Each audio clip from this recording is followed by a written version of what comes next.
Hey everyone, off the Mike Sports Network here. More wild card Saturday reactions. The Houston Texans win 32-12 in the annual tradition of the first playoff game being played at 3:30 Central, 4:30 Eastern in Houston.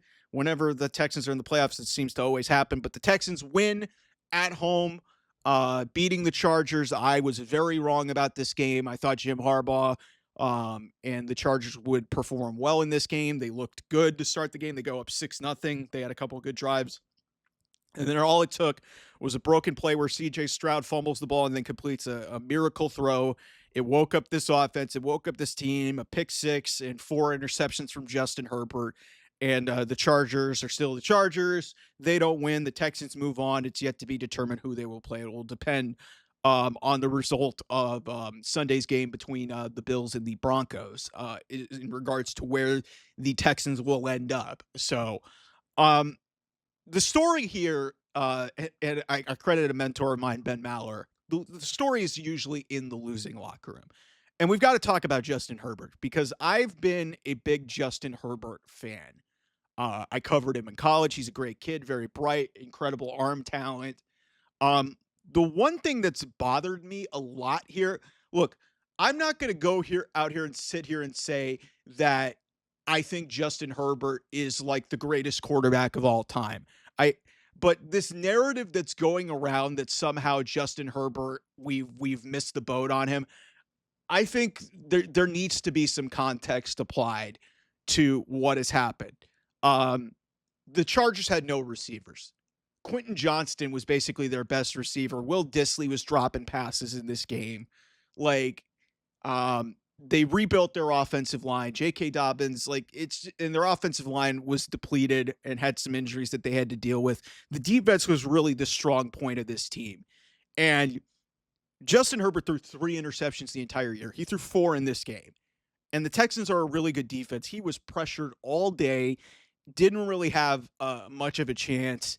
Um, and really, I think only one of those interceptions was really his fault. Listen, like I know when it comes to the 2020 draft, when Herbert was taken right after Tua Tagovailoa, um, I would still take Justin Herbert over Tua Tagovailoa any day of the week. And yes, Joe Burrow is a better quarterback than Justin Herbert. Joe Burrow also, yes, he hasn't had a great offensive line, but he's had Jamar Chase and T. Higgins to throw to for basically his entire career. Like, come on. Like, Justin Herbert went from Anthony Lynn to Brandon Staley to now Jim Harbaugh. He's on his third head coach. So can we give this guy a chance before we start calling him like Emmanuel Lacho, calling him the social media quarterback or whatever? Yeah, he makes wild throws. And yes, he is now 0-2 in the playoffs. The first one against Jacksonville, they blew a massive lead in that game. And this one they were just overmatched. They were overmatched. The Texans defensive front was pushing the Chargers offensive line around for a large chunk of this game. Will Anderson was having his way. Daniil Hunter was having his way. Derek Singley in the secondary. The Texans are really good. They've just been unbelievably inconsistent. And I've got some questions about CJ Stroud, even though he played really well in this game. But when it comes to Justin Herbert, I understand that we're programmed to judge these quarterbacks like, after a certain amount of time. But I think just immediately just calling Justin Herbert like, overrated or a bust or, like we overhyped, whatever, I think is a little bit premature. This is the best coaching staff that he has had around him in his entire career.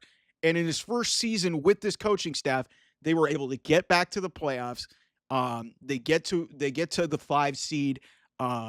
They were very competitive for most of the year. Jim Harbaugh comes in there with a Chargers team that was a disaster last year, and he's had two really bad head coaches prior. This is the best head coach the Chargers have had in a long time. Jim Harbaugh is a winner.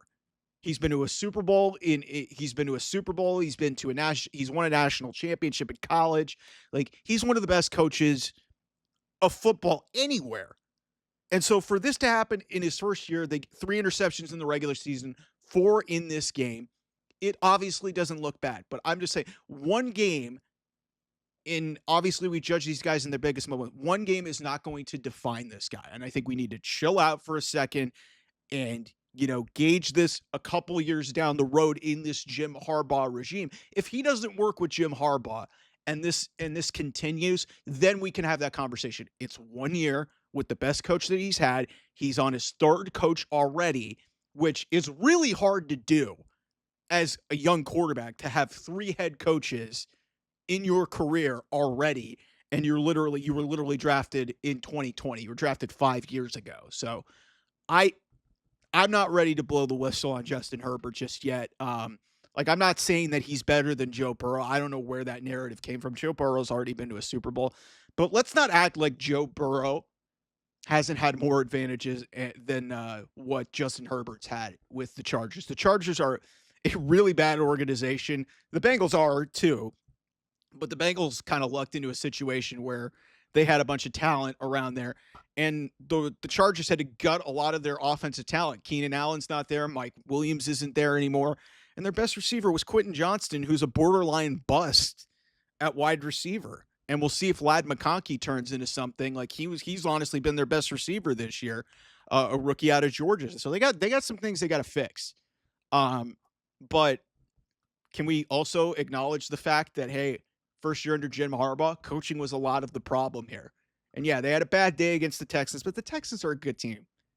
They're supposed to be this way. They've been inconsistent this year, but the Texans were at home.